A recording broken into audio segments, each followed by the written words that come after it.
नियाजी यहाँ कैसे आ गया, ये मैं बड़ा हैरान हूँ। वैसे हम नियाजी सारी जगह फैल गए हैं। अस्सलाम वालेकुम नाज़रीन, आप देख रहे हैं प्रोग्राम एक्सपर्ट्स और आज के पैनल का हिस्सा हैं अयाज खान साहब, आमिर इलियास राना साहब, फैसल हुसैन साहब, हाफिज़ ताहिर महमूद अशफी साहब, डॉक्टर आमिर लियाकत हुसैन साहब और मोहम्मद इलियास साहब। बढ़ते हैं पहले बड़े सवाल की तरफ। सबसे पहले बात करें आज़ाद कश्मीर की, तो प्राइम मिनिस्टर इमरान खान ने पंजाब की तरह आज़ाद कश्मीर में भी बड़ा सरप्राइज़ दे दिया है। वज़ारत उज़्मा के तमाम मजबूत उम्मीदवार आउट हो गए और गैर मुत्तफ़िक़ा तौर पर कुरा MLA अब्दुल क़य्यूम नियाज़ी के नाम निकला और वो आज़ाद कश्मीर में पाकिस्तान तहरीक इंसाफ के पहले प्राइम मिनिस्टर मुंतखब हो गए हैं।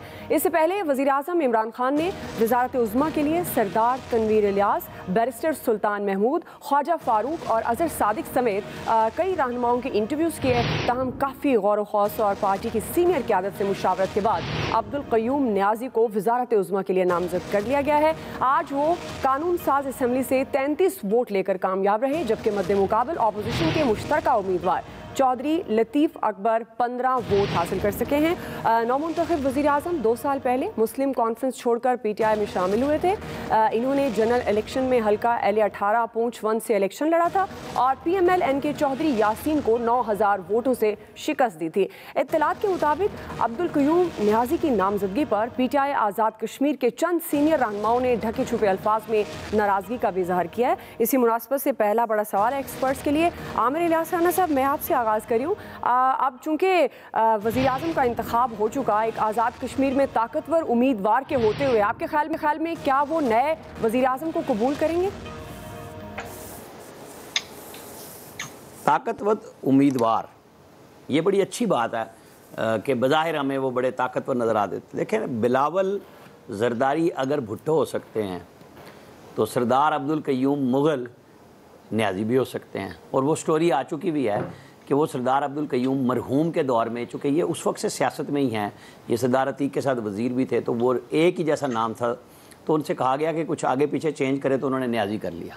तो ये नियाज़ी इस तरह हैं, ये बिल्कुल प्योर कश्मीरी हैं, मकबूजा कश्मीर से माजिर हुए हैं और बड़ा जर्री कबीला है और ये तत्ता पानी सेक्टर है वहाँ पे। और इन्होंने इंडियन फ़ौजियों के साथ जो कुछ किया हुआ है ना इस कबीले ने, वो इनकी तरफ नॉर्मली अब जाते भी नहीं है कि जवाब इतना सख्त सिविलियंस से मिलता है।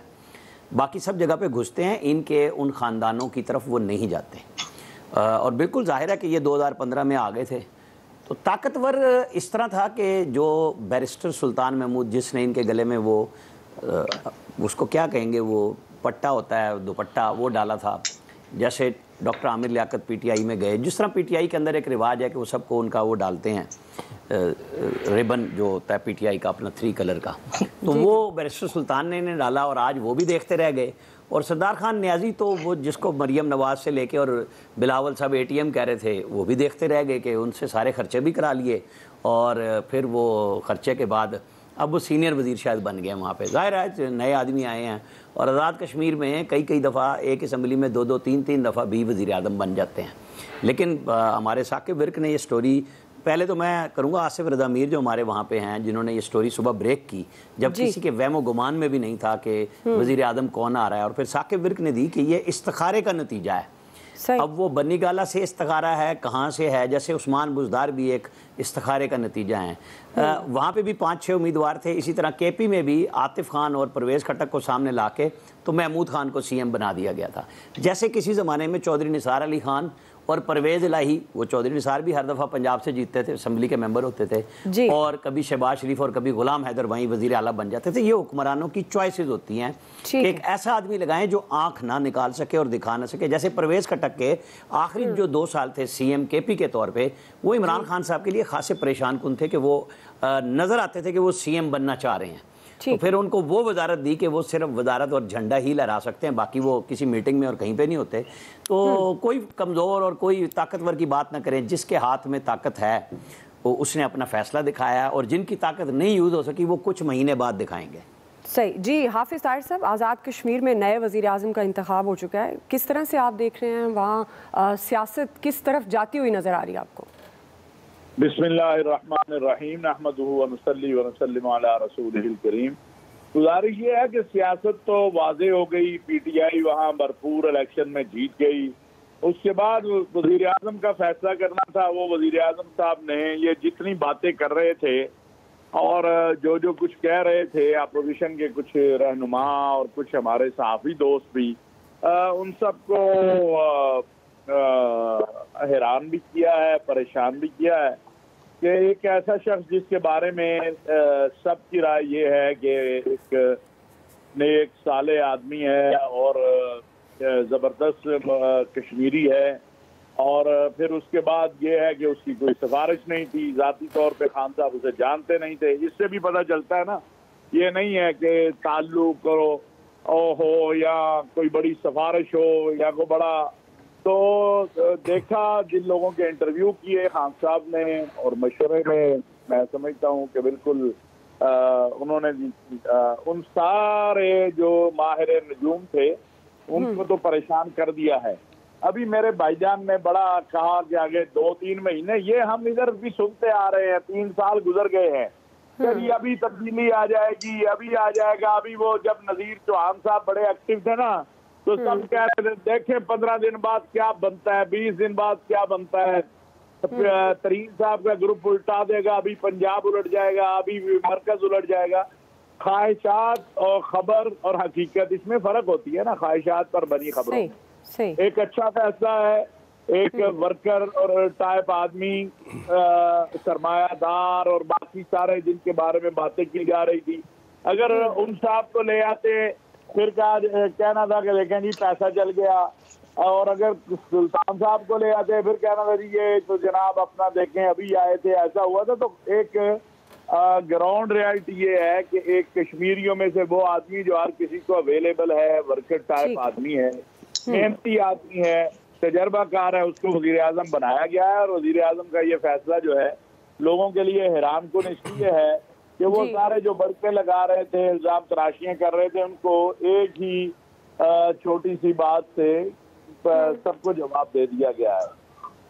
ठीक जी, डॉक्टर आमिर लियाकत हुसैन साहब, आपको क्या लगता है कि आज़ाद कश्मीर में ताकतवर उम्मीदवार नए प्राइम मिनिस्टर को कबूल करेंगे? जी बहुत शुक्रिया आपका। मैं अपने बहुत ही सीनियर सहाफ़ी जनाब आमिर इलियास राना साहब के अज़राह तफन्नुन को बड़ा सराहता हूँ मैं, और जिस अंदाज से उन्होंने गुफ्तगू की। मैं आमिर भाई आपको बताना चाहता हूँ कि मैं सहरंगी तो पहले से था, तिरंगा कभी नहीं था। मैं सहरंगी था, जिस पार्टी में था वो भी सहरंगी थी, ये पार्टी भी सहरंगी है। बस फर्क इतना है कि मेरा सफेद काला हो गया। हाँ, मेरा सफेद काला हो गया, जो मेरा सफेद था वो काला हो गया, बाकी तो मैं सहरंगी था। अच्छा, ये फैसल समझ गए, इसे हंस रहे हैं। अच्छा, बात ये कि देखिए आज़ाद कश्मीर में अब देखिए हमारे ताहिर शफी साहब जाकर भी सहरंगी नहीं हुए, और अभी भी वो एक रंग के अंदर ही हैं और उसी में रहेंगे ताहिर शफी साहब। इनके ये कमालात ही, इनके इल्म के कमालात हैं, इनके ये करिश्मे हैं ताहिर शफी साहब के कि वहाँ जाके भी ये पट्टा या दुपट्टा नहीं पहन सकी। मैं ये कहना चाहता हूँ कि आज़ाद कश्मीर के इंतखाबात में आज सरदार अब्दुल क़य्यूम साहब का जो न्याजी साहब है उनका इंतखाब हुआ है, उससे कम से कम मुझे बहुत दिनों के बाद सरदार अब्दुल क़य्यूम साहब का नाम लेते हुए खुशी हो रही है। सरदार अब्दुल क़य्यूम एक और हुआ करते थे मुस्लिम कॉन्फ्रेंस के, और उन्होंने जिस तरह से आज़ाद कश्मीर का मुकदमा लड़ा, और जिस तरह बहुत शरीफ नफ्स इंसान थे, हम सब उनको याद करते हैं अच्छे लफ्ज़ों में, भारेश इंसान थे और हमेशा आज़ाद कश्मीर के लिए बोलते रहे। तो शायद सरदार अब्दुल क़य्यूम साहब तो अब उस तरह ना हो, लेकिन एक सरदार अब्दुल क़य्यूम का नाम जब गूंजा कान में तो वो उनकी याद आई। तो मैं उनके लिए दुआ गूँ कि वो सरदार अब्दुल क़य्यूम साहब की तरह एक्ट करें, उसी तरह से जो पाकिस्तान के साथ इलाक़ है आज़ाद कश्मीर का, तो वो भी उस पर कभी ये ना कहें साबिक़ वज़ीर आज़म की तरह कि हमें कश्मीर के पाकिस्तान के साथ इलाक़ पर गौर करना पड़ेगा। कभी ये ना कहें उनकी पार्टी का कोई रुकन कभी ये ना कहे कि हमें भारत से मदद मांगनी पड़ेगी। उनकी पार्टी के कभी कोई आदमी ये ना कहे कि हम वज़ीर आज़म को पाकिस्तान के नहीं मानते। मैं दुआ करूंगा कि अल्लाह ताला उनको सेहत दे, तरक्की दे और कामरानी दे। और ये जीत यकीनी थी क्योंकि पाकिस्तान तहरीक इंसाफ की वहाँ नशिस्तें इतनी थी कि पीपल्स पार्टी और मुस्लिम लीग जितना भी जोर लगा लेते किसी सूरत में वो कामयाबी नहीं हो सकती थी। लिहाजा ये एक बिल्कुल वाज़ेह और सिंपल कामयाबी नजर आ रही है, इस पर ज़्यादा बहस की कोई गुंजाइश नहीं। जी आया साहब, जब ये ब्रेक हुई है न्यूज़, जब आसिफ रज़ा मीर ने ब्रेक की तो यकीन करें मेरा पहला सवाल ये था, मैंने पूछा कि एल 13 से हैं या एल 18 से हैं, क्योंकि ये कुछ दिनों से ये चल रहा था कि इनके नाम कुरान निकल सकता है। और फिर जब मुझे उन्होंने कहा कि L18 है तो फिर साकिब विरक जब बात कर रहे थे मुझे वो भी ठीक लगना शुरू हो गई। ये शायद इमरान खान साहब ने आपने जो शुरू में सुनवाया कि बड़ा हैरत का इजहार किया था कि नियाजी यहाँ कैसे आ गया, तो शायद हैरत भी अपनी उन्होंने दूर की है। अब ये बात ठीक है, प्योरली प्राइम मिनिस्टर का फ़ैसला होता है और प्राइम मिनिस्टर ने ये फ़ैसला करना था। आप लोगों के नज़दीक शायद उस्मान बुज़दार का तजुर्बा बड़ा नाकाम रहा हो, वो ठीक ना रहा हो, लेकिन प्राइम मिनिस्टर साहब के लिए तजुर्बा तो बड़ा अच्छा है। वो जो आमिर बात कर रहे थे ना, परवेज़ खटक, जब आखिरी 2 सालों में, ये मुझे याद है एक दफ़ा जरदारी साहब जब प्रेसिडेंट थे उनसे हमने सवाल पूछा था कि ये जो प्राइम मिनिस्टर जैसे यूसुफ रज़ा गिलानी है या उसके बाद राजा परवेज़ अशरफ थे, तो बहुत सी चीज़ों पे लग रहा होता था कि ये आपकी बात नहीं मान रहे। तो उन्होंने कहा जब आप किसी को नॉमिनेट कर देते हैं ना बतौर प्राइम मिनिस्टर, तो वो फिर किसी स्टेज पे प्राइम मिनिस्टर बन भी जाता है। तो ये बात फैक्ट है, जब आप किसी को ओहदा दे देते हैं तो उसने कहीं ना कहीं उसका इस्तेमाल भी करना होता है और ये बताना भी होता है कि जी मैं इस पे हूँ।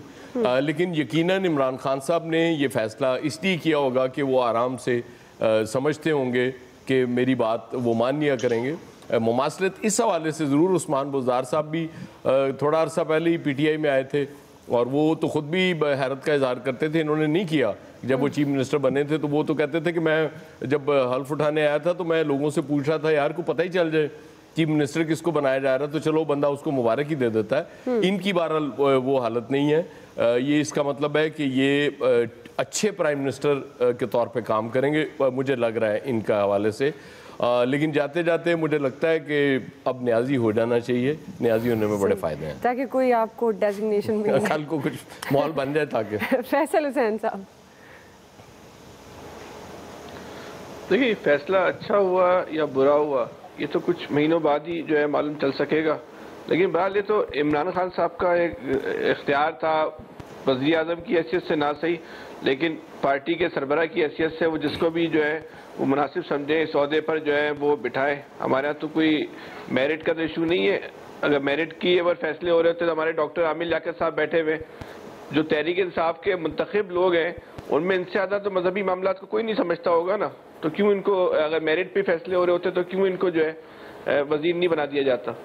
लेकिन एक बात इस फैसले में जो साबित हुई, जो इस हवाले से जितनी भी जो पेश गोइयाँ की जा रही थी वो सारी की सारी जो है वो गलत साबित हो गई।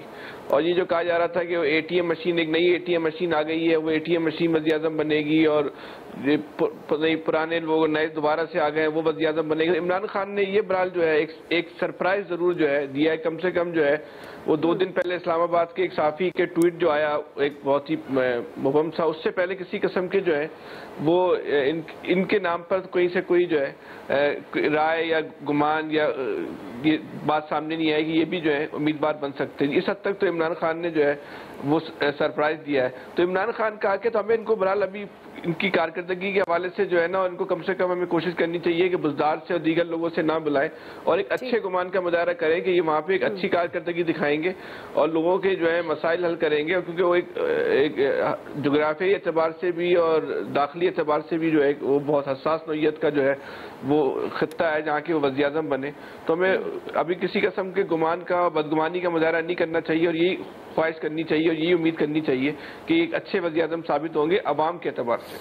सही जी। इलियास साहब, प्राइम मिनिस्टर साहब के लिए अब ये जैसे कहा जाता था कि पंजाब के बारे में एक इम्तिहान था कि जी चीफ मिनिस्टर जो उन्होंने नॉमिनेट किया है वो काम सही नहीं कर रहे, बड़ी तनकीद का सामना करना पड़ेगा। लेकिन अब ज़ाहिर है आज़ाद कश्मीर में भी उन्होंने नॉमिनेट किया सरदार अब्दुल क़य्यूम साहब को, न्याजी भी हैं, तो उनको अब नॉमिनेट किया तो अब ज़ाहिर है उनके जो मजबूत कैंडिडेट्स थे वो ज़ाहिर है वो लॉबी तो करेंगे उनको। तो एक नया इम्तिहान शुरू होगा प्राइम मिनिस्टर साहब के लिए कि इनको हटाना है कि रखना है कि किस तरह आगे चलाना है। ज़ाहिर है वो प्राइम मिनिस्टर जो एक दफ़ा फ़ैसला कर लेते हैं वो फिर उसके बाद अटल होता है, वो इसके बारे में किसी को चेंज नहीं देते, ना किसी का पार्टी का प्रेशर लेते हैं। तो ज़ाहिर है वो उसको लेके चलेंगे साथ में, जो भी है उनका तजर्बा अगर होगा तजर्बे को वो साथ में उनके साथ मुशावरत करते रहेंगे कि किस तरह उनको चलाना आगे। लोग बुनियादी तौर पर तो उन्होंने यही किया, मुंतखब किया कि उनके जो उम्मीदवार हैं वो लोकल हैं, लोगों के मसाइल समझते हैं और पार्टी में सियासत में काफ़ी अरसे से हैं, तो वो उन मसाइल को लेके आगे चलेंगे, किस तरह हल करेंगे जिस तरह भी जो डेवलपमेंट के काम्स हैं और लोगों के मसाइल हैं ये हल करना उनके लिए ज़रूरी है। लेकिन ये एक नया एक चैप्टर होगा उनके लिए, प्राइम मिनिस्टर साहब के लिए चैलेंज कि इनको अपने उम्मीदवार को जो नॉमिनेट किया है तो उनको प्राइम मिनिस्टर जो हुआ है तो मुंतखब हुए हैं तो वो उनको साथ लेके चलें अपने साथ, और जो तनकीद हो उसको बर्दाश्त करें और किस तरह लेके चलें। ज़ाहिर है जो उम्मीदवार थे जो बड़ा अपने आप को फाइनली कर चुके हुए थे, बीच में से दो ऐसे कैंडिडेट थे कि उन्होंने कहा था फाइनल हो गया बस, अब वो प्राइम मिनिस्टर का बस ऐलान होना रह गया। लेकिन प्राइम मिनिस्टर ने मशावरत करके जो भी किया एक सरप्राइज़ ही दिया उधर, और अब सरप्राइज़ देखेंगे कब तक हम बर्दाश्त करते हैं। ठीक हो गया जी, ब्रेक लेते हैं, वापस आएंगे। हमारा दूसरा सवाल है मुफाहमत और मज़ाहमत के बयानिए पर तकसीम मुस्लिम लीग नून का मुस्तकबिल क्या, राय लेते हैं ब्रेक के बाद।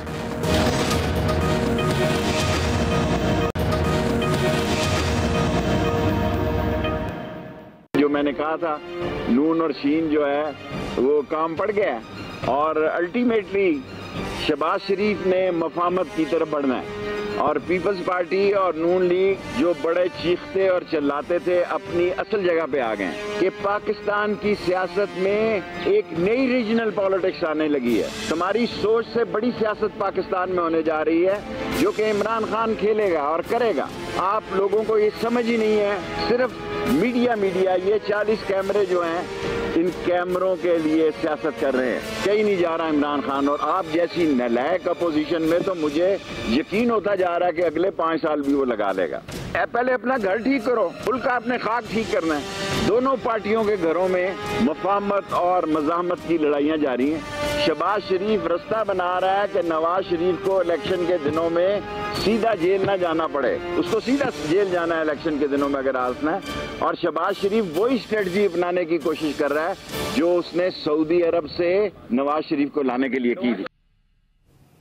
नाज़रीन, PMLN के सदर शहबाज शरीफ के हालिया इंटरव्यू के बाद PMLN के बयानिए में कन्फ्यूजन मज़ीद बढ़ गई है। शहबाज शरीफ ने एक बार फिर इदारों से मुफाहमत की बात की है और वो माजी की तमाम गलतियाँ भुलाकर इज्तिमाई सोच और कौमी मसालियत के साथ आगे बढ़ना चाहते हैं। लेकिन लीगी कायद नवाज शरीफ और उनकी साहबजादी मरियम नवाज मज़ाहमती बयानिए पर डटे हैं और किसी किस्म की लचक दिखाते नजर नहीं आ रहे।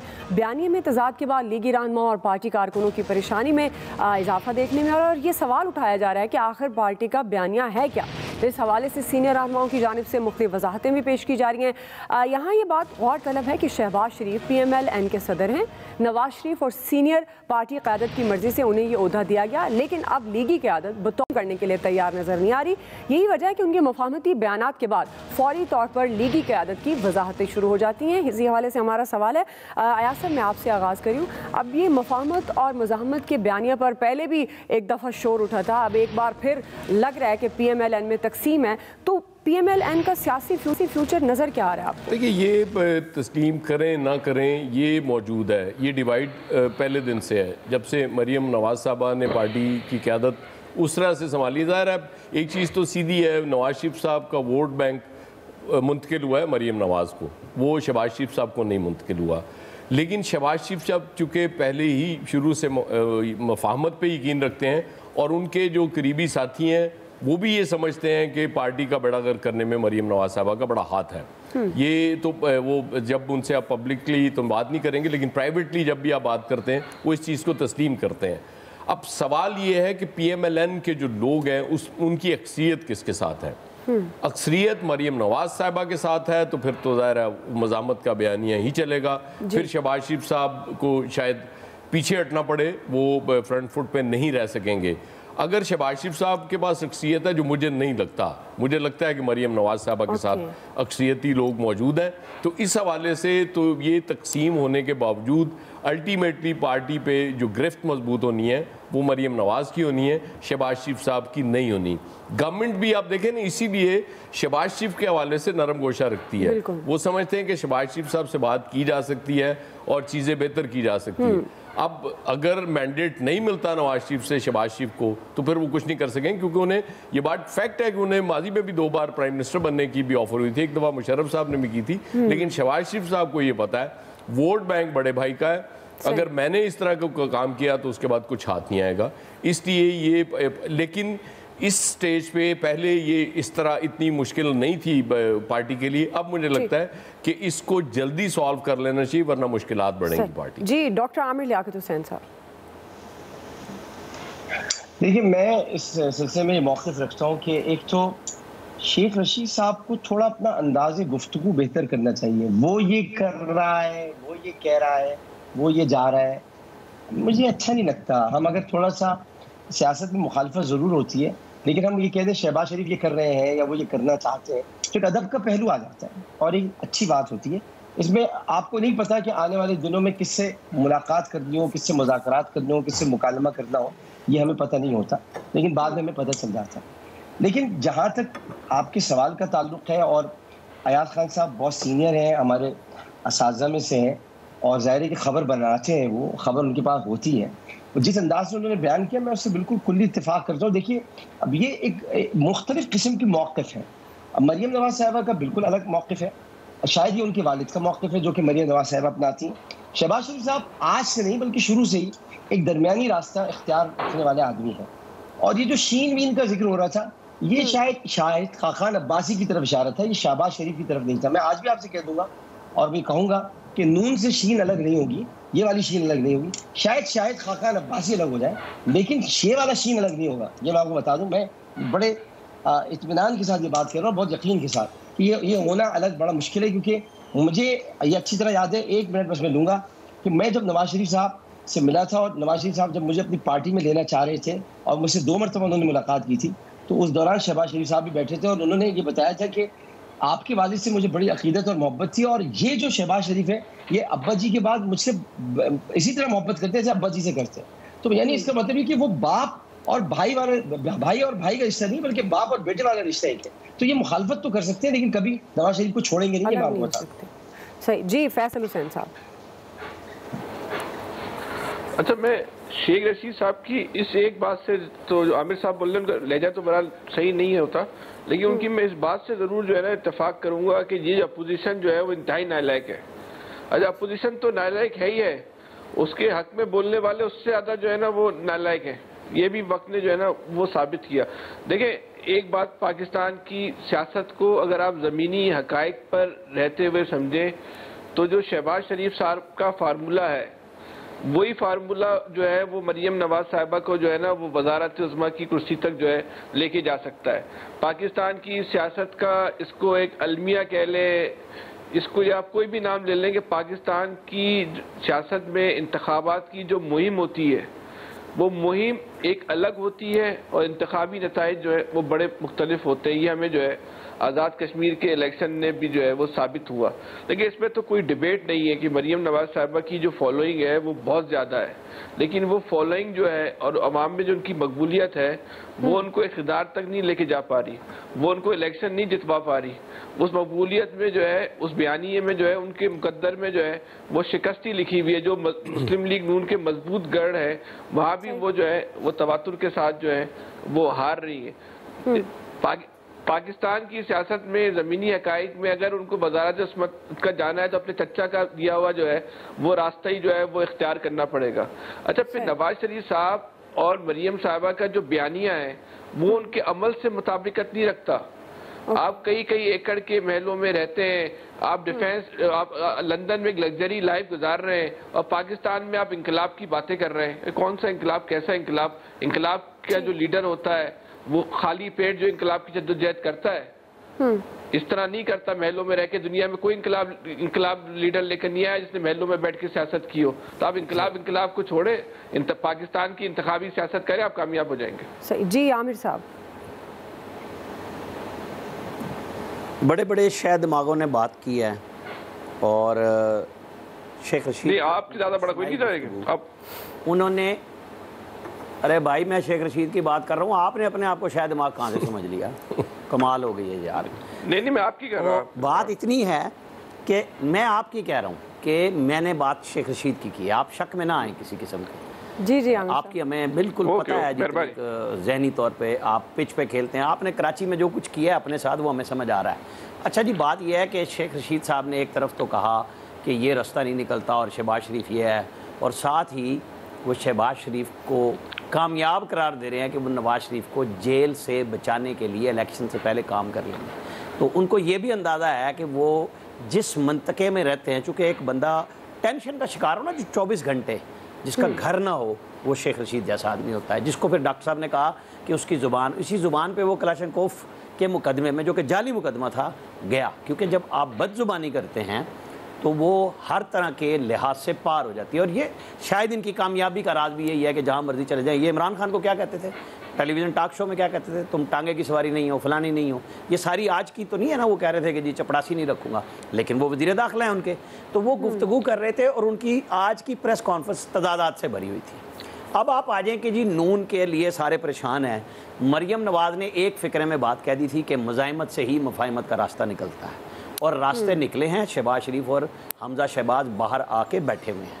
अब इसको चूरन जिस तरह का मर्जी बेच लें कि जी वो उनके ज़रिए आए, वो फलाने के ज़रिए आए, जिसके पास वोट की ताकत होती है उसकी बात सुनी जाती है।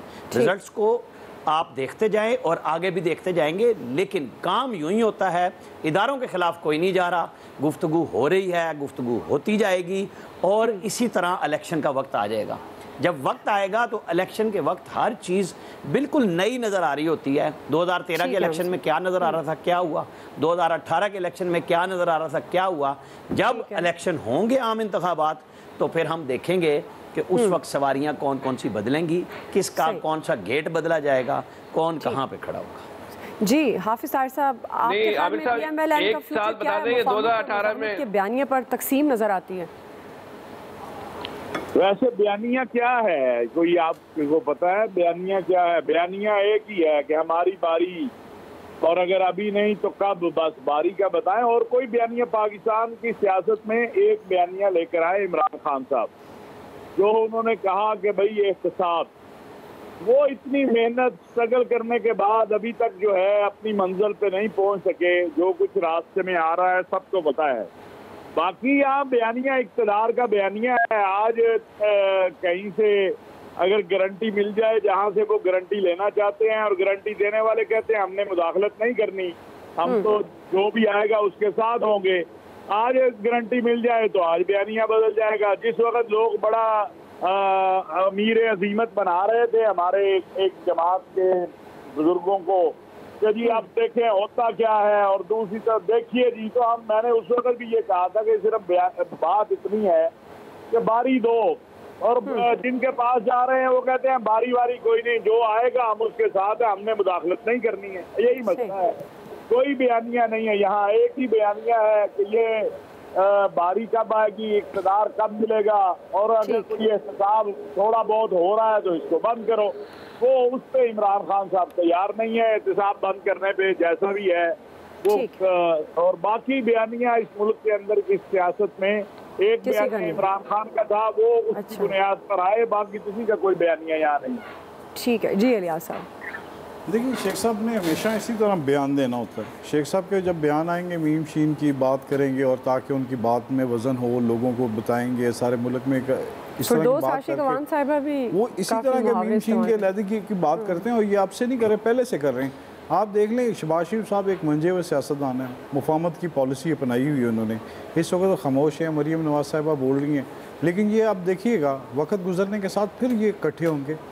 इस फैमिली में बिल्कुल इसी तरह कहा जाता है कि दराड़ है। हाँ बिल्कुल, दोनों के बयानिए में फ़र्क है, और पार्टी में यह तफरीक है, तकसीम है, लेकिन वो आपस सामने नहीं नज़र आने देंगे। इस वक्त शहबाज शरीफ साहब ये नहीं चाहेंगे कि पार्टी में वो इंतशार पहले अलहदा हो जाए। बिल्कुल इसी तरह इकट्ठे रहेंगे और वक्त गुजारेंगे, ताकि आइंदा इलेक्शन आए तो ताकि पार्टी को मुतहद कर सकें। ये इसी तरह जिस तरह हमारे फैसल साहब और आमिर साहब को बयानिए में फ़र्क होता है, फिर दोनों इकट्ठे होते हैं। सही है जी, एक्सपर्ट्स में बैठने दोनों मिसाल दे दी मजबूर हैं। अभी ब्रेक ले रहे हैं, ब्रेक से वापस आएंगे। तीसरा सवाल हमारा है, KPL क्या भारतीय साजिशों का आलमी सतह पर सद्देबाब मुमकिन है? राय लेंगे ब्रेक के बाद।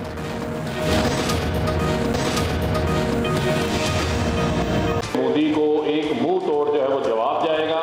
तो आप सब ने, मैं समझता हूँ कि इस कश्मीर प्रीमियर लीग की जितनी हम हमायत कर सकते हैं वो हमें अपने एंड के ऊपर करनी चाहिए, और हमें कश्मीरियों का भरपूर तरीके से इस किस्म की एक्टिविटीज़ के ज़रिए भी जो है वो साथ देना चाहिए।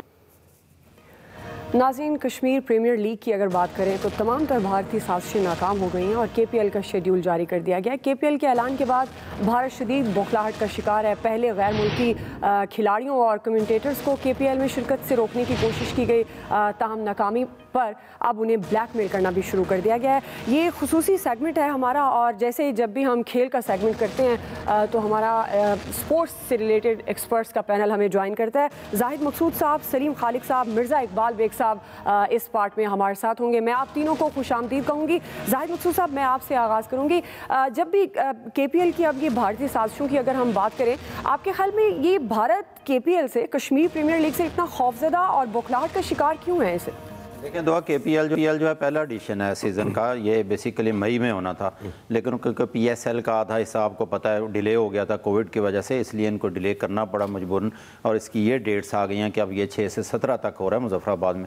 मुजफ्फराबाद में कोई इतना बड़ा स्टेडियम नहीं है, ग्राउंड्स हैं नॉर्दर्न एरियाज़ में और कश्मीर में, लेकिन इतना बड़ा स्टेडियम मौजूद नहीं है जहाँ पे KPL हो रही है। मैं समझता हूँ एक बहुत अच्छा फैसला है। इससे एक तो ये होगा कि मुजफ्फराबाद और आज़ाद कश्मीर में नौजवानों में शौक़ परवान चढ़ेगा, क्योंकि पाकिस्तान के जितने भी बड़े खिलाड़ी हैं वो इसमें हिस्सा ले रहे हैं। सिर्फ वो नहीं ले रहे जो टेस्ट टीम इस वक्त वेस्ट इंडीज़ में मौजूद है, या T20 के 11 खिलाड़ी जो कल या परसों रात यहाँ पे पहुँचेंगे, बाकी तमाम बड़े खिलाड़ी मौजूद हैं। जैसा कि आपने खुद कहा कि हर्षल गिब्स, मोंटी पनेसर, और उन्होंने कहा कि हमें ब्लैकमेल किया जा रहा है, कोई शक नहीं है, क्योंकि बुनियादी तौर पर एक मैसेज दुनिया को जाएगा कि हमारे कश्मीर में अमन है और इतना बड़ा टूर्नामेंट या इवेंट हम करवा सकते हैं। जबकि भारत की तरफ आप जानती हैं कि 5 तारीख को 2 साल हो जाएंगे, एमरजेंसी नाफिज है, कर्फ्यू है, बेपनाह गिरफ्तारियाँ हुई, यूँ कहना चाहिए कत्लेआम हुआ, अज़ियतें दी गई, और भारत को पैगाम देने के लिए भी बहुत ज़रूरी था। मैं समझता हूँ कि एक पुरअमन जो हिस्सा है आज़ाद कश्मीर का पाकिस्तान के पास, और इसमें इतना बड़ा इवेंट हो रहा है, एक अच्छा मैसेज भी जाएगा। सही। मिर्ज़ा इकबाल बेग साहब, जैसा जाहिर साहब भी कह रहे हैं कि अच्छा मैसेज जाएगा, जाहिर है एक बहुत बड़ा इवेंट है, लेकिन आपके ख्याल में भारत को KPL से क्या प्रॉब्लम है, और क्रिकेट कवानीन में कोई ऐसा कानून मौजूद है कि भारत के खिलाफ एक्शन हो सके? देखिए दुआ, भारत ने तो खुद इस KPL की हाइप बना दी है पूरी दुनिया में। जब भारत ने हर्षल गिब्स का ट्वीट आया और भारत ने कहा उनके क्रिकेट बोर्ड्स को कि अपने खिलाड़ियों को ना भेजें, तो भारत ने तो खुद, हमें उनका शुक्रगुजार होना चाहिए, उन्होंने इतनी ज़बरदस्त हाइप बना दी है इस कश्मीर प्रीमियर लीग की। वो खौफजदा क्यों है? रिटायर्ड क्रिकेटर्स आ रहे हैं, गैर मुल्की अगर क्रिकेटर्स की बात करें, वो जो क्रिकेट छोड़े हुए जिन्हें 4-5 साल से ज़्यादा अरसा गुजर गया है, लेकिन भारत इसलिए खाइफ है कि आज़ाद कश्मीर में अगर इस तरह की लीग मुनक्किद होगी तो दुनिया भर में जो इम्पैक्ट जाएगा। अब देखें NCOC ने 30% से ज़्यादा तमाशाइयों के दाखिले की इजाज़त दे दी है मुजफ्फराबाद क्रिकेट स्टेडियम में, तो जो मैसेज जाएगा पूरी दुनिया में, जिस तरह जाहिद साहब कह रहे थे, अमन का पैगाम जाएगा। और अमन का पैगाम ऐसी सूरत हाल में जबकि कश्मीर के दूसरी तरफ जम्मू कश्मीर में भारत ने मजालिम के पहाड़ तोड़ रखे, तो मेरे ख्याल में कश्मीर प्रीमियर लीग से इसलिए भारत खौफजदा है, वरना उसका कोई मुकाबला नहीं। लेकिन मैं समझता हूं कि इसमें पाकिस्तान क्रिकेट बोर्ड को भी दुआ रोल प्ले करना चाहिए। आज तक पाकिस्तान क्रिकेट बोर्ड ने अपने सेंट्रली कॉन्ट्रैक्टेड प्लेयर्स को NOC जारी नहीं की है। आज मैं इस्लामाबाद में एक फंक्शन में था, वहां हाथ जोड़कर KPL के चेयरमैन आरिफ मलिक ने रिक्वेस्ट की PCB से, वहां वफाकी वजीर मुमलिकत बराए इत्तलात और नशियात फर्रुख हबीब भी थे, वफाकी वजीर उमर अयूब खान भी थे, और उसके अलावा सेनेटर फैसल जावेद खान भी थे। सब लोग ये कोशिश कर रहे हैं कि वो सेंट्रली कॉन्ट्रैक्टेड प्लेयर्स आकर खेलें, क्योंकि टेस्ट टीम तो खेल रही है 12 अगस्त से टेस्ट मैच, बाकी जो प्लेयर्स आएंगे उनको अब सितंबर में जाकर क्रिकेट खेलना है। तो मेरे ख्याल में पाकिस्तान क्रिकेट बोर्ड भी थोड़ा दबाव का शिकार है, लेकिन भारत की ये साजिश बेनकाब हो गई और कश्मीर प्रीमियर लीग परसों से शुरू होने जा रही है। चले सलीम खालिक साहब, अब PCB भी दबाव का शिकार है, उनको भी रोल अदा करना चाहिए, जिस तरह मिर्ज़ा साहब भी कह रहे हैं। आपके ख्याल में ICC का रोल इसमें क्या बनता है? और अब जबकि ये सारी साजिशें भारत की बिल्कुल सामने आ चुकी हैं, तो आपके ख्याल में इनके खिलाफ एक्शन होना चाहिए क्रिकेट कवानीन को मद्देनजर रखते हुए? देखिए ICC तो कुछ नहीं कर सकती ना। ICC वो ऐसी है जैसे अक़वाम मुत्तहिदा है, जो कुछ नहीं कर सकती बड़े मुल्कों के सामने। इसी तरह ICC भी इस तरह की है कि वो जो क्रिकेट के बड़े मुल्क भारत जैसे जहाँ से पैसा जनरेट होता है उनके खिलाफ कोई एक्शन नहीं लेती। दूसरी बात ये पाकिस्तान का इवेंट है, पाकिस्तान की मर्जी जो इवेंट कराए, कोई इसमें कुछ कर नहीं सकता। इंडियन क्रिकेट बोर्ड तो बहुत ही बड़ा मुनाफिक है। जैसे इससे बड़ा अंदाजा आप लगा लें कि वो कहता है कि जी हम पाकिस्तान के साथ बाहमी क्रिकेट ही खेलेंगे, लेकिन जब बात आती है ICC इवेंट्स की तो भागे भागे खेलने आते हैं। ICC ऐसे कहती है कि हम पाकिस्तान भारत के मामला में मुदाखलत नहीं कर सकते, लेकिन अपने हर इवेंट में पाकिस्तान और इंडिया के मैच फर्स्ट राउंड में जरूर रखती है, क्योंकि इसमें पैसे ज्यादा आते हैं। तो ये सारी चीजें हैं, तो हम आईसीसी से तो कोई तवक्को कर नहीं सकते। लेकिन जो दूसरे क्रिकेट बोर्ड्स हैं, जैसे इंग्लिश क्रिकेट बोर्ड है, पाकिस्तान ने कोविड में टीम अपनी वहां भेजी, इतना ज्यादा खतरा था और इसके अलावा भी हमेशा साथ दिया। लेकिन इंग्लिश क्रिकेट बोर्ड ने क्यों मैसेज दिया मॉन्टी बनेसर को या दूसरों को कि भाई आप ना जाओ, इंडिया नाराज होगा? या साउथ अफ्रीका, पाकिस्तान ने साउथ अफ्रीका का हमेशा साथ दिया। ग्रीम स्मिथ ने क्यों कहा अपने लोगों को, हर्षल गिब्स को, कि यार आप ना जाओ, नाराज होंगे? तो इसका मतलब है कि बोर्ड्स जो हैं ये भी जहां पाकिस्तान को इस्तेमाल करना होता है वहां कर लेते हैं, और बाकी जब अपना मकसद आता है तो पीछे हो जाते हैं, क्योंकि आईपीएल से इन लोगों को भी पैसा मिलता है। और अभी तो ये कश्मीर प्रीमियर लीग में इंडिया ने ऐसा किया है, हर जगह उसके खिलाफ आवाजें भी उठ रही हैं और लोगों को पता भी चल गई है कि ये सारी चीजें, क्योंकि इंडियन क्रिकेट बोर्ड अब पूरा सियासी हो चुका है। जो बीजेपी के अमित शाह हैं, उनके बेटे जो जय शाह हैं, वो इंडियन क्रिकेट बोर्ड के सेक्रेटरी हैं, तो उसमें बहुत ज्यादा सियासी असर रसूख है। आप इससे अंदाजा लगा लें कि इंडियन मीडिया की रिपोर्ट थी कि सौरव गंगुली जो इंडियन क्रिकेट बोर्ड के सदर है, उनके ऊपर इतना ज्यादा प्रेशर डाला था कि वो बीजेपी ज्वाइन कर लें कि उनको हार्ट अटैक हो गया, तो मरते मरते बचे थे वो। तो आप इससे अंदाजा लगा लें अभी कितनी ज्यादा इंडियन क्रिकेट बोर्ड में सियासत आ चुकी है। तो कश्मीर लीग से तो उनको मिर्चें लगनी थी, क्योंकि एक इवेंट होगा और इतना खूबसूरत ग्राउंड है, जब वहाँ पे आगे क्रिकेटर्स खेलेंगे तो जाहिर है उनको मसला होगा। आगे तो पीएसएल में भी आएगी कश्मीर की टीम, आप देखिएगा, तब तो इंडिया और नाराज होगा। सही जी। जाहिद मकसूद है, बोर्ड्स की जब हम बात करें तो अब जबकि भारतीय साजिशें बेनकाब हो चुकी हैं, आपके ख्याल में पीसीबी का लाइन ऑफ एक्शन क्या होना चाहिए? देखिए, इंडियन क्रिकेट बोर्ड जो बीसीसीआई है, उन्होंने कोशिश की थी आईसीसी को कहने की कि कश्मीर प्रीमियर लीग को तस्लीम ना करें, बल्कि इजाज़त मनसूख कर दें, लेकिन आईसीसी इस फड्डे में नहीं पड़ी, क्योंकि पाकिस्तान का इलाका है, पाकिस्तान वहाँ पे टूर्नामेंट करवा रहा है, तो इसलिए इंडिया के या बीसीसीआई के खिलाफ कार्रवाई गो नामुमकिन है। लेकिन आईसीसी ने इस मामले में तो पीसीबी का या केपीएल का साथ दिया कि ये इवेंट होगा, और क्योंकि 6 को शुरू हो रहा है, 19 मैच हैं, 12 डे एंड नाइट मैच हैं, लोग देखेंगे। और मेरे ख्याल में ये क्योंकि पहला सीज़न है और पहला किसी भी चीज़ की शुरुआत में मुश्किलात पेश आती हैं, जब नेक्स्ट ईयर होगा तो यकीनी तौर पर जो सेंट्रली कॉन्ट्रैक्टेड पाकिस्तान के प्लेयर हैं वो भी हिस्सा लेंगे और गैर मुल्की प्लेयर्स भी फिर आना शुरू हो जाएंगे। और जैसे पीएसएल के स्टार्ट में था कि शुरू में बहुत मुश्किल था उसको स्टार्ट करना, इसी तरह से केपीएल को भी स्टार्ट करना मुश्किल है। लेकिन जन्नत नज़ीर नज़ारे हैं, आपको पता है, जैसा कि शाहिद अफरीदी ने भी ट्वीट किया, उन्होंने पेश भी किया है, दिलकश नज़ारे हैं, वहाँ पर अमन का एक मैसेज भी जाएगा। और भारतीय कश्मीर में, मौजूदा कश्मीर में जो कुछ हो रहा है वो भी पूरी दुनिया के सामने है, तो कैसा अच्छा इमेज जाएगा। और जैसे हर साल ये लीग होगी तो इंतहाई कामयाब भी हो सकती है और एक अच्छा मैसेज भी जा सकता है। जी मिर्ज़ा इकबाल बेग साहब, इंतहाई कामयाब ज़ाहिर है जब हर साल होगी तो एक अच्छा मैसेज भी जाएगा। अब ज़ाहिर है भारत की हम बार बार बात करें, अब आगे आप केपीएल का फ्यूचर देख रहे हैं इसी तरह, जैसे जाहिद मकसूद साहब कह रहे हैं कि ये एक बड़ा अच्छा मैसेज और एक मुंह तोड़ जवाब है एक्चुअली भारत को? देखिए दुआ, first impression is the last impression. पहला इम्प्रेशन एक अच्छा होना चाहिए। और आप देखें कि मोहम्मद हफीज हुए या शोएब मलिक हुए या सुहेब मकसूद हुए, ये सब सेंट्रली कॉन्ट्रैक्टेड प्लेयर्स नहीं है। तो मुझे तो पता चला है हफीज आ रहे हैं, शोएब मलिक आ रहे हैं, लेकिन बकिया प्लेयर्स जो कि तकरीबन 6 प्लेयर्स बचते हैं जो सेंट्रली कॉन्ट्रैक्टेड हैं। तो मेरी समझ से बाहर है कि पाकिस्तान क्रिकेट बोर्ड, जिसने खुद इजाजत दी कश्मीर प्रीमियर लीग को कराने की, वो अपने सेंट्रली कॉन्ट्रैक्टेड प्लेयर्स को क्यों नहीं रिलीज कर रहा, इजाजत क्यों नहीं दे रहा? जितनी अच्छी लीग पहले साल होगी, भारत के तोते पहले ही उड़ चुके हैं, जितनी अच्छी लीग होगी उतना ज्यादा अच्छा इंप्रेशन जाएगा। वरना ये लोग कहेंगे कि ये तो एक लोकल टूर्नामेंट है पाकिस्तान का, T20 का, क्योंकि इंटरनेशनल क्रिकेटर्स नहीं आ रहे। तिलका रत्ने, दिलशान भी अभी डावाडोल है, हर्षल गिब्स, उन पर तो भारत में पाबंदी है जाने की 2013 से, तो वो शायद आए। तो मैं समझता हूं कि इस पहले एडिशन को बड़े जोरदार दबंग अंदाज से कराना चाहिए, ताकि जो लोग इसके ऊपर उंगलियां उठा रहे हैं, जो मुखालफत कर रहे हैं, उन्हें ये पैगाम मिले कि पाकिस्तान जो है वो कश्मीर में पुरअमन तरीके से लीग करा सकता है। जी सलीम खालिक साहब, जितनी अच्छी लीग होगी उतना अच्छा इंप्रेशन जाएगा। मिर्ज़ा साहब की बात को मैं आपकी तरफ लेकर आऊँगी, तो आपके ख्याल में कौन से ऐसे इंपॉर्टेंट पॉइंट्स हैं जिनको सामने रखना होगा ताकि ये जो अच्छी लीग की हम बात करें, अच्छी इंप्रेशन की, वो बरकरार रखा जा सके?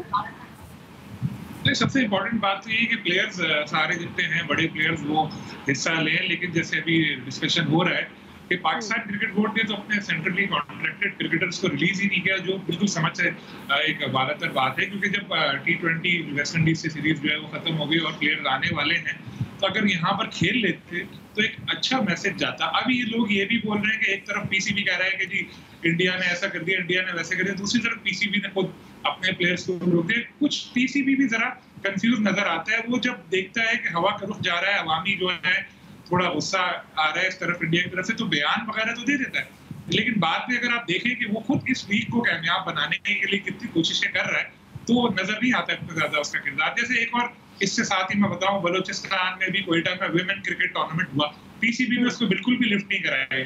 बाद में जब वहां पर बलोचिस्तान में शोर मचा, दूसरे लोगों ने बोला, तो इवेंट खत्म होने के बाद आज वसीम खान साहब का एक बयान आया। तो प्लेयर्स को अगर पीसीबी रिलीज कर दे, अभी भी वक्त है, तो एक अच्छा मैसेज जाएगा। जितने बड़े प्लेयर होंगे उतनी इवेंट की हाइप बनेगी, उतने ही लोग मैचेस देखेंगे, उतने ही गैर मुल्की मीडिया जो है वो उसमें इंटरेस्ट लेगा। क्योंकि अगर इसी तरह के प्लेयर खेलेंगे जैसे बिल्कुल नए प्लेयर हैं या रिटायर्ड प्लेयर हैं, तो शायद इतनी ज्यादा इसकी हाइप ना बने। तो पीसीबी के पास अभी भी वक्त है। मेरे तो यही मशवरा होगा, प्लेयर्स को अपने रिलीज करें ताकि अच्छी क्रिकेट देखने को मिले। सही है जी। आमिर साहब, अयाज साहब को भी शामिल करते हैं। आमिर साहब, ये भारतीय साजिशों का आपके ख्याल में आलमी सतह पर सद्देबाब मुमकिन है? आलमी सतह पे हो या ना हो, इमरान खान साहब को पीसीबी के कान पकड़ के खींचने चाहिए। जो हमारे स्पोर्ट्स के एक्सपर्ट्स बता रहे हैं सारी सेंट्रल कॉन्ट्रैक्ट की कहानी और जो कुछ हो रहा है, तो सबसे पहले तो घर से एहतसाब शुरू होना चाहिए। जिनकी तस्वीर हम बार बार स्क्रीन पे भी दिखा रहे हैं, इनको पकड़ना चाहिए कि आप किसके साथ खेल रहे हैं, किसके कहने पे ऐसा कर रहे हैं कि सेंट्रल कॉन्ट्रैक्ट के खिलाड़ी अभी तक रिलीज़ नहीं किए। एक इवेंट जो आपका दुश्मन कामयाब करना चाह रहा है और आप उसमें खुद रुकावट बन रहे हैं, ऐसा नहीं होना चाहिए। आप भेजें खिलाड़ी ताकि वहाँ लोग और ज़्यादा शायकीन भी आएँ, और एक जो दुनिया को मैसेज आप इस KPL से दे रहे हैं, कश्मीर प्रीमियर लीग से, उसका बहुत फ़ायदा पाकिस्तान को आलमी सतह पर भी पहुँचे। जी अयाज साहब, एक तो भारत का शुक्रिया अदा करना चाहिए, बिल्कुल टूर्नामेंट होने से पहले कामयाब करा दिए। दूसरा, ये जो सेंट्रली कॉन्ट्रैक्टेड प्लेयर के हवाले से ये बात हो रही है, मुझे ऐसे लगता है कि PSL के जो फ्रेंचाइजीज़ के मालकान हैं, शायद उनका प्रेशर होगा PCB पे, क्योंकि वे भी टूर्नामेंट उतना ही ज़्यादा कामयाब हो गया तो फिर उनकी दुकान पे सौदा उस तरह से नहीं बिक सकेगा, जो मुझे लगता है। आई डोंट नो, मेरे पास चूँकि सबूत नहीं है, लेकिन मुझे ऐसा लगता है, मुझे शक है कि कहीं इसमें उनका रोल हो सकता है PCB के हवाले से। लेकिन PCB को अपनी ये वजाहत ज़रूर कर देनी चाहिए कि प्लेयर्स क्यों नहीं आ रहे। प्लेयर्स आए ना आए, ये टूर्नामेंट हो जाना इट्सेल्फ बहुत बड़ी कामयाबी होगी, और बल्कि पाकिस्तान को ऑफ़र करनी चाहिए इंडिया को कि आओ, हिम्मत है तो मकबूजा कश्मीर में कराओ, हम अपने प्लेयर्स भेजने के लिए तैयार हैं। जी जाहिद साहब, लास्ट कमेंट। अब ये PCB के रोल पर जब हम बात करें तो प्लेयर्स को रिलीज़ करने के हवाले से आपके ख्याल में कोई कन्फ्यूजन है इस मामले पे? देखें, दुआ कन्फ्यूजन तो ज़रूर मौजूद है, लेकिन जो प्लेयर बाहर से आ रहे हैं 11 प्लेयर, उनका तो थोड़ा सा इशू समझ आती है कि आइसोलेशन में रहेंगे, जाहिर है कोविड के दिन है। लेकिन यहाँ पे जैसे मिर्ज़ा इकबाल बेग साहब ने कहा, जो सेंट्रल कॉन्ट्रैक्ट प्लेयर थे उनको इजाज़त बहरहाल देनी चाहिए थी ताकि वो हिस्सा ले सकते। इसके बावजूद मैं समझता हूँ कि माजी के जो प्लेयर्स हैं वो गो क्रिकेट से आउट हो चुके हैं, शाहिद अफरीदी, शुएब अख्तर, वसीम अकरम, लेकिन आज भी आपको पता है उनका ग्लैमर मौजूद है, लोग उनको देखना चाहते हैं। इंतजामुल हक हैं, तमाम बड़े खिलाड़ी कोचिंग कोच की हैसियत से, प्लेयर्स की हैसियत से, किसी ना किसी हैसियत से इसके साथ मौजूद हैं, और उम्मीद है कि जब पहला इवेंट कामयाब होगा तो फिर बोर्ड भी होश के नाखुन लेगा, बाकी सेंट्रल कॉन्ट्रैक्ट प्लेयर को भी अगले साल से इजाज़त देंगे। बिल्कुल जी, एक अच्छी लीग हमें देखने को मिलेगी। जाहिद मकसूद साहब, सलीम खालिक साहब, मिर्ज़ा इकबाल बेग साहब, आपने खुसूसी तौर पर हमें ज्वाइन किया, आपका बहुत शुक्रिया। आज के एक्सपर्ट से इतना ही, ख्याल रखिए, अल्लाह हाफ़िज़।